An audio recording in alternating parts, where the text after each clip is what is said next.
Hello बच्चों, कैसे हो। आज हम स्टार्ट कर रहे हैं 11.2 एक्सरसाइज क्लास 12 एक्सरसाइज है हमारी 11.2 ऑफ 3 डायमेंशनल ज्योमेट्री। ठीक है, देखिए आपको मैंने 11.1 लास्ट वीडियो में कराई थी। उसमें मैंने आपको बताया थी कि किस तरीके से हम डायरेक्शन रेशो, डायरेक्शन को साइन फाइंड आउट करते हैं। ठीक है, और उनमें क्या क्या रिलेशंस होते हैं। अब 11.2 एक्सरसाइज में शुरू करने से पहले थोड़ा सा मैं आपको बेसिक इसका याद दिलाना चाहूंगी, जो हमने 11th क्लास में किया था। 11th क्लास में हमने किया था, आपको याद हो, 1 पॉइंट फॉर्म। थोड़ा सा उसके बारे में 1 पॉइंट फॉर्म,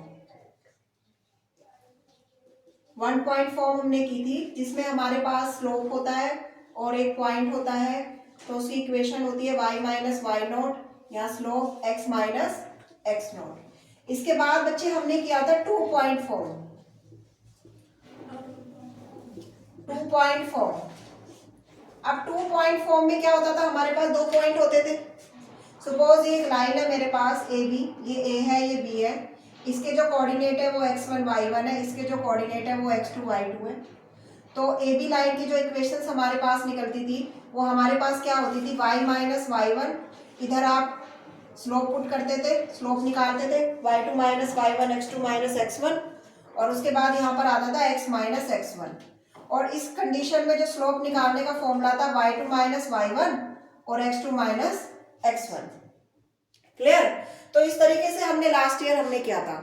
ठीक है, अब यहाँ पर एक हमारे और क्या पढ़ा था हमने 11th में, याद हो आपको, स्लोप इंटरसेप्ट फॉर्म।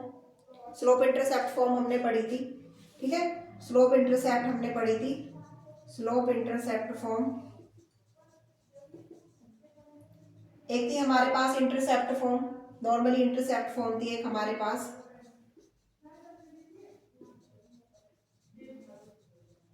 ठीक है, इस तरह से। और आप लोगों ने नॉर्मल फॉर्म, काफी सारी चीजें जो 11th क्लास में आपने पढ़ी थी, एक छोटा सा रिव्यू मैंने आपको यहाँ पर दिया है। ठीक है, अब यहाँ पर आप क्या पढ़े, 3 डायमेंशनल ज्योमेट्री। 3 डायमेंशनल ज्योमेट्री के अंदर सबसे पहले जो हमारा ये स्लोप है, अब इसमें तो क्योंकि आप क्या पढ़ रहे हो, स्पेस में पढ़ रहे हो, स्पेस में आप स्टडी कर रहे हो। तो स्पेस में अगर आप कोई पॉइंट ले रहे हो, सपोज ये आपकी जेड एक्सिस हो जाती है, तो आप क्या कर रहे हो यहाँ पे, ये जो आपका स्लोप है, यहाँ पे स्लोप तो हम पढ़ेंगे नहीं, बट इस स्लोप, स्लोप क्या होता है, एक पॉजिटिव इंक्लाइजेशन होता है एक्स एक्सिस की तरफ, मतलब कि झुकाव होता है, positive inclination towards the x axis. Clear. तो अब यहाँ पे स्लोप का इसमें कोई रोल नहीं है, वो तो लाइन की इक्वेशन थी हमारी। यहाँ पर हम स्लोप को किससे रिप्लेस करेंगे, डायरेक्शन रेशो से। किससे रिप्लेस करेंगे बच्चे, डायरेक्शन रेशो से हम इसको क्या कर देंगे, रिप्लेस कर देंगे। डायरेक्शन रेशो आप लोगों को याद हो, क्योंकि देखो आप क्या कर रहे हो, आप जनरली आप जब आप प्लेन में आप कोई चीज स्टडी कर रहे हो, तो हमने यहाँ पर क्या पढ़े थे, आपको याद है, अल्फा बीटा गामा, 3 एंगल थे जो तीनों एक्सिस के टुवर्ड्स बन रहे थे। उनके अलावा हमने क्या निकाला था, cos alpha cos beta cos gamma. और जो cos alpha cos beta cos gamma था वो हमारे क्या होते हैं, जनरली एल एम और एन। और ये क्या होते हैं, डायरेक्शन कोसाइन। और ये क्या होते हैं, डायरेक्शन रेशो। जो उनके कंपोनेंट्स होते हैं वो क्या होते हैं, डायरेक्शन रेशो। तो ये जनरली जो हमने प्रीवियस एक्सरसाइज में भी किया था, प्लस हमने जो 11th में थोड़ा सा जो रिव्यू है वो मैंने आपको यहाँ पे ध्यान दिलाया। क्लियर। ठीक है, अब यहां तक तो चलो बात ठीक है आपकी। अब हम इसमें करेंगे क्या, इस वाले एक्सरसाइज के अंदर करना क्या है हमें। अब क्योंकि हम प्लेन में स्टडी कर रहे हैं, तो हमारे पास प्लेन में होता क्या है, जो फर्स्ट आपके पास टॉपिक है वो है आपके पास equation of a line passing through a point and parallel to a given vector. ठीक है, तो थोड़ा सा बेसिक इसलिए जरूरी है इसका। बेसिक अगर आपको आता है तो बेसिक से या उसकी डेरिवेशन से थोड़ा सा ये समझ सकते हो कि किस तरीके से आपको क्या पॉइंट, चाहे वो आगे लिख दे चाहे पीछे लिख दे। तो बच्चों को क्या है कि फॉर्मूला है, रट लिया, आगे वाला पॉइंट होगा पीछे वाला वेक्टर होगा, पुट करो हो जाएगा। ऐसा नहीं होता ना, चेंज भी हो सकती है, तो समझ में आना जरूरी होता है। और एक बार समझ में आ जाएगा तो फिर कोई प्रॉब्लम नहीं होगी। ठीक है, देखिए इसमें ये तो जरूरी नहीं था क्योंकि ये तो आपका प्रीवियस ईयर का था। ठीक है ना, आपके लिए जो अब है ये सब आपका काम का है, आप ध्यान देंगे इसमें जो इस एक्सरसाइज में यूज होगा। देखिए बच्चे, फर्स्ट हम कर रहे हैं equation of a line passing through A point, given point and parallel to a given vector, ठीक है। अब देखो यहाँ पे सबसे पहले देखिए बच्चे, ये हमारे पास x y z 3D Cartesian plane है हमारे पास, ठीक है। अब इसमें मान लीजिए सबसे पहले मैंने क्या किया है यहाँ पे कि एक पॉइंट है A, इस प्लेन में ले लिया मैंने, उसका जो पोजीशन वेक्टर है, ये पोजीशन वेक्टर है स्मॉल a, ठीक है। फिर एक दूसरा पॉइंट है P, उसका जो पोजीशन वेक्टर है वो हमारा है R, ठीक है। तो पहले कोई भी एलिमेंट है वो ओरिजिन पे था, ओरिजिन से वो ए पर गया और ए से वो पी पर चला गया, और ये हमने इसको ज्वाइन कर लिया। तो ये डायरेक्शन ऐसे बनेगी, तो ये इस तरह से मूव कर रहा है और यहां से ये सीधा इधर गया, तो ये एक ट्रायंगल बन गया, ठीक है। अब एपी के पैरेलल एक वेक्टर है, ये वेक्टर है मेरा, इस वेक्टर का नाम है बी वेक्टर, ठीक है। और याद करो मैंने आपको पैरेलल, अगर आपके पास दो वेक्टर, सपोज ये वेक्टर ए है, सपोज ये वेक्टर बी है, अगर ये दोनों आपके पास पैरेलल है तो पैरेलल में मैंने आपको कंडीशन बताई थी, ए इज इक्वल टू होता है लैम्डा बी के, इजंट इट, करा था हमने, करा था ना पैरेलल में, परपेंडिकुलर में अलग था, पैरेलल में अलग था, करा था ये हमने। वो क्या होता है, a is equal to lambda B. ये हमारे पास, अगर आपको वैसे भी कोई कंडीशन आए कि दो वेक्टर को पैरेलल प्रूव करना है तो आप ये लेके चल सकते हो, ठीक है ना, जनरली। अब यहाँ पर हमारे पास क्या है, यहाँ पर देखो मुझे ना, यहाँ पे सबसे पहले इसमें अगर मैं ट्रायंगल लॉ अप्लाई करूंगी, ओ ए पी में अगर मैं ट्रायंगल लॉ अप्लाई करूंगी, तो अगर मुझे यहाँ से ओ ए प्लस में A P is equal to O P, ठीक है। तो जो ए पी है मेरे पास वो किस तरीके से निकल कर आएगी, ओ पी माइनस ओ ए, और ओ पी का क्या है पोजीशन वेक्टर आर, और ओ ए का पोजीशन वेक्टर क्या है ए, और ए पी क्या है, ये वो लाइन की इक्वेशन है जो किसी वेक्टर के क्या है वो पैरेलल है ना, जो किसी वेक्टर के क्या है वो पैरेलल है। अब ये आपके पास क्या हो सकती है, ये वाली इक्वेशन क्या होगी, ए पी अब आपके पास इसके पैरेलल है, तो A P is equal to क्या होगा लैम्डा बी, क्योंकि ए जो है वो ए पी को रिप्रेजेंट कर रहा है, तो ये हो जाएगा आपके पास लैम्डा बी। और यहाँ से मैं अगर आर की वैल्यू निकालूं तो आर इज इक्वल टू हो जाएगा ए प्लस में लैम्डा बी। ये मेरे पास आ गई vector equation of a line passing through a given point and parallel to a given vector, ठीक है। ये जो पर्टिकुलर आपके पास थोड़ा सा आपको इंट्रोडक्शन, क्योंकि फॉर्मूले से पहले थोड़ा सा आपको पता होना चाहिए कि वेक्टर पैरेलल किस तरीके से होता है और वो पॉइंट कहाँ पर होता है, क्या चीज हम उसमें लेते हैं। अब ये वेक्टर इक्वेशन है, वेक्टर इक्वेशन से कार्टेशियन इक्वेशन, दो तरीके, या तो आप याद करो या आप निकालना सीखो, ठीक है। अगर आप निकाल लेते हो तो याद करने की तो जरूरत ही नहीं है, क्योंकि पहले बहुत फॉर्मूले हो जाते हैं इस एक्सरसाइज में, अभी और फॉर्मूलेज आगे तो थोड़ा कॉम्प्लिकेटेड सा हो जाता है। अब हमारे पास जो हम कंपोनेंट लेते हैं जैसे वेक्टर आर के और ए के और बी के, अब बी तो हमारे पास पैरेलल वेक्टर है, तो इसके ना जो कंपोनेंट्स होते हैं वो जनरली हमारे पास फिक्स होते हैं। आप इस वाली इक्वेशन में भी वही ले रहे हो, इस वाली डेरिवेशन में भी, नेक्स्ट में भी हम वही लेकर चलते हैं, तो उनको चेंज नहीं करते, तो उससे आपकी कार्टेशियन फॉर्म और सारे फॉर्मूलेज भी उसी के ऊपर ही बेस होते हैं, जनरली इसी के फॉर्मूले के ऊपर ड्राइव कर सकते हो आप इसको। तो हम इसमें क्या लेके चलेंगे, जो आर के पॉइंट्स हैं, जो वेक्टर आर के पॉइंट्स है वो हमारे पास आ जाएंगे, यहाँ पर हम लेंगे इसको एक्स आई वाई जे और जेड के, ठीक है। एक्स आई वेक्टर आर जो हम लेंगे वो होगा एक्स आई वाई जे और जेड की, ठीक है। ये हम इसके कंपोनेंट, इसके ये x y z are the direction ratio vector are, ठीक है। अब यहाँ से जो हम ये ले रहे हैं ये वेक्टर ए जो हम ले रहे हैं वो हमारे पास है x1i, ठीक है। नेक्स्ट है हमारे पास y1j और ये हो जाएगा हमारा z1k। तो ये अगली डेरिवेशन में भी सेम टू सेम ही है। और जो वेक्टर बी हमारे पास यहाँ पर आएगा वो हम यहाँ पे लेके चलेंगे आपके पास ai, bj और ck। ये हम तीनों वेक्टर यहाँ पे लेके चलेंगे, ठीक है। अब यहाँ पे आप पुट करोगे और यहाँ से हम लैम्डा की वैल्यू निकाल लेंगे और कार्टेशियन फॉर्म हमारी निकल कर आ जाएगी, ठीक है। ये वाला जो पोर्शन है, अब इसके लिए आपको ये फॉर्मूला ध्यान होना चाहिए, ये वाला जो है। अब इसमें हम करेंगे क्या, इसके लिए ये देखो टेस्ट पुट करो आर के पॉइंट xi,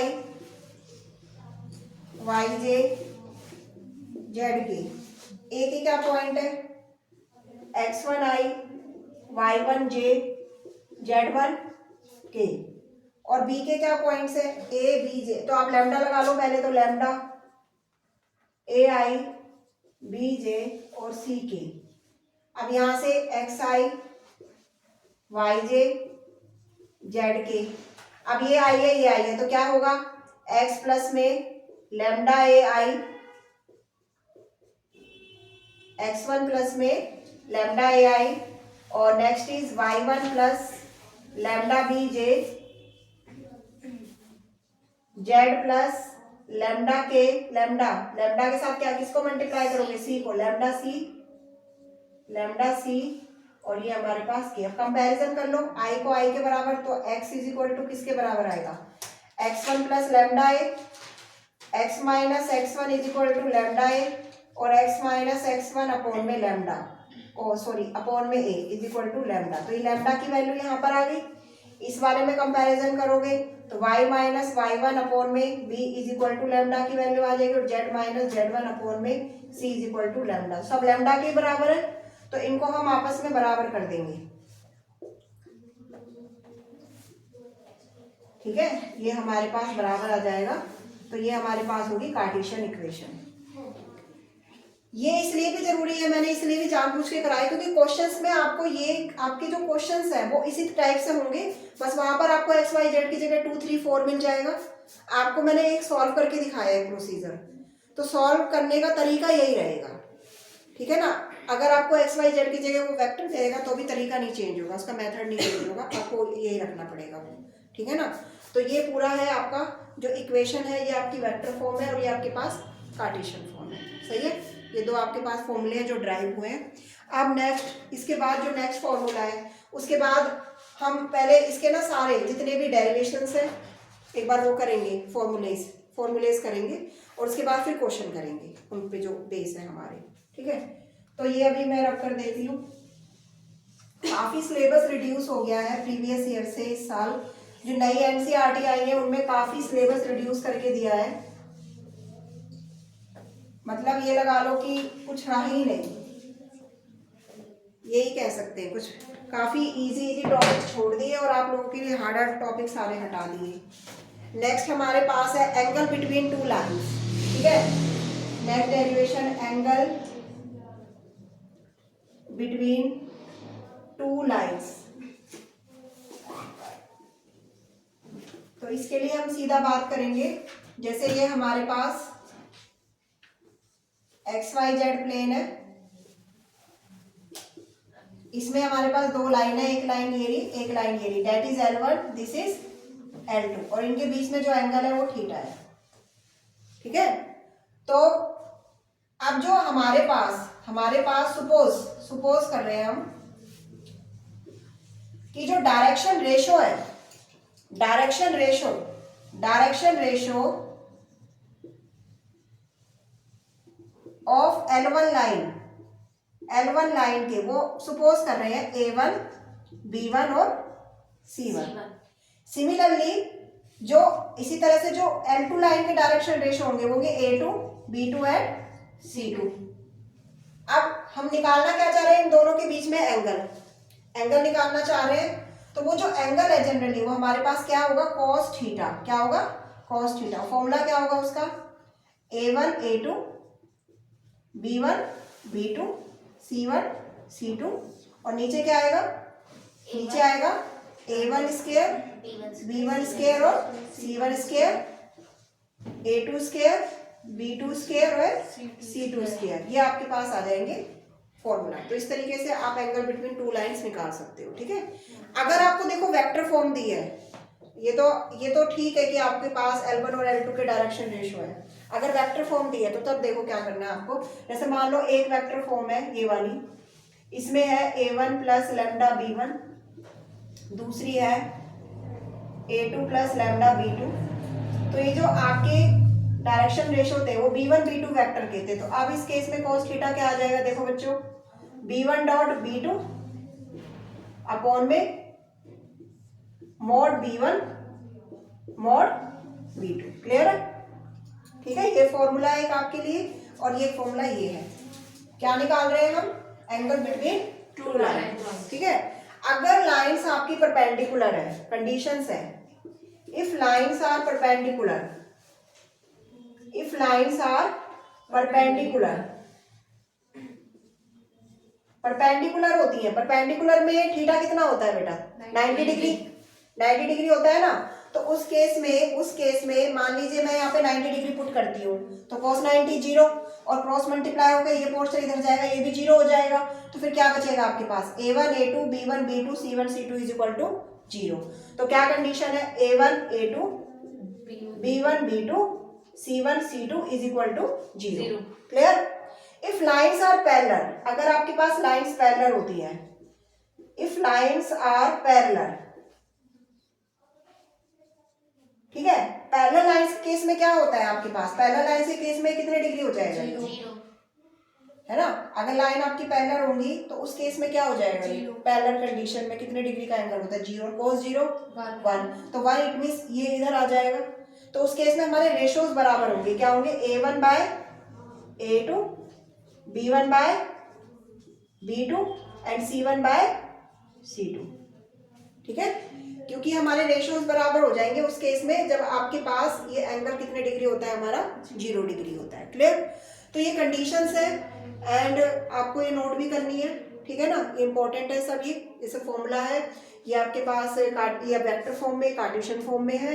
ये अगर लाइन पैरेलल है तो ये वाला आपका जो प्रोडक्ट है A1 A2 जीरो होता है, परपेंडिकुलर है तो ये पैरेलल है तो ये कंडीशन लेके चलेंगे, परपेंडिकुलर है तो आप ये कंडीशन लेकर चलेंगे, ठीक है। ठीक है, एक बच्चों सीबीएसई बोर्ड की डेट शीट आ चुकी है, आप लोगों का भी उसी के आसपास ही होता है। जो स्टेट बोर्ड है वो भी हमारा लगभग उसी के आसपास ही चलता है, ठीक है।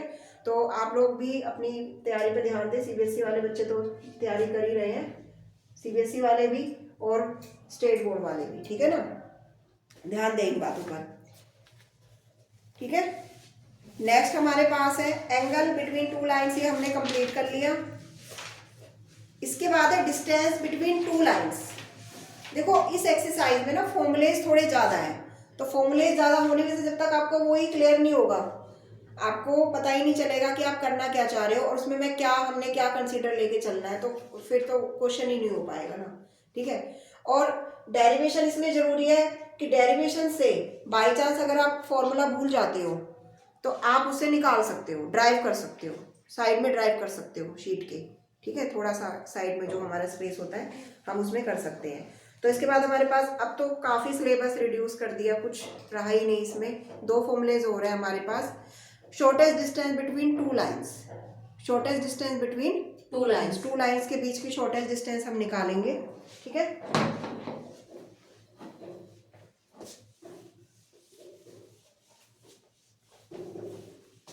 और अगर आपको नोट करना है तो आप वीडियो को पॉज कर करके आप नोट कर सकते हो, ठीक है ना, ठीक है। तो कोई भी क्वेरी हो तो कमेंट बॉक्स में डाल देना। ठीक है। Shortest distance between two lines, देखिए अब आप कहोगे मैम शॉर्टेस्ट डिस्टेंस का मतलब सबसे छोटी डिस्टेंस दो लाइंस के बीच में। अब लाइंस की भी तो 2 कैटेगरी होती है हमारी, देखो एक तो होती है स्क्यू लाइंस बच्चे, एक होती है स्क्यू लाइंस और एक होती है पैरेलल लाइंस। स्क्यू लाइंस मतलब इस टाइप से। पैरेलल लाइंस मीन्स इस तरीके से। सपोज ये लाइन है आपकी L1, ये लाइन है आपकी L2 और ये आपकी L1 है, इसे भी हम क्या कंसीडर करेंगे, L2। तो स्क्यू लाइन में शॉर्टेस्ट डिस्टेंस क्या होती है और पैरेलल लाइंस में शॉर्टेस्ट डिस्टेंस क्या होती है। अगर मैं यहाँ पर कोई भी चीज ड्रॉ करूँ, सबसे छोटी डिस्टेंस इन दोनों के बीच में, ठीक है ना, और ये डिस्टेंस तो सेम ही रहेगी, आप चाहे इधर से मेजर करें चाहे इधर से मेजर करें, सेम ही डिस्टेंस रहेगी। इनका तो कहीं से भी आप मेजर कर लो, बट इधर आप जैसे ही जाओगे वो डिस्टेंस बढ़ती चली जाएगी इनकी। तो ये होती है जो शॉर्टेस्ट डिस्टेंस जो दोनों लाइंस के बीच में है, तो उसको हम किससे डिनोट करते हैं, जनरली डी से। अब इस केस में जो आपका वेक्टर बी है, B1 और B2, इस लाइन का वेक्टर B1 और इस लाइन का वेक्टर B2, ये वेरी कर रहा है, मतलब कि सेम नहीं है, अलग अलग है, ठीक है। क्योंकि देखो ये लाइन इसके पैरेलल नहीं कह सकते हम इसको, और इसको नहीं कह सकते, लेकिन ये दोनों एक दूसरे के पैरेलल है, तो इनका वेक्टर बी जो है दोनों का सेम है, सिमिलर है।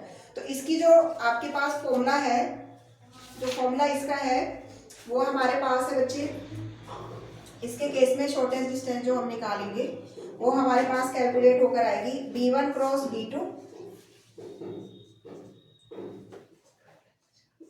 ठीक है। इसके साथ हम इसका लेंगे डॉट प्रोडक्ट और वो आएगा हमारे पास A2 माइनस A1, और इसके बाद यहाँ पर भी हमारे पास मोड आ जाएगा B1 क्रॉस B2,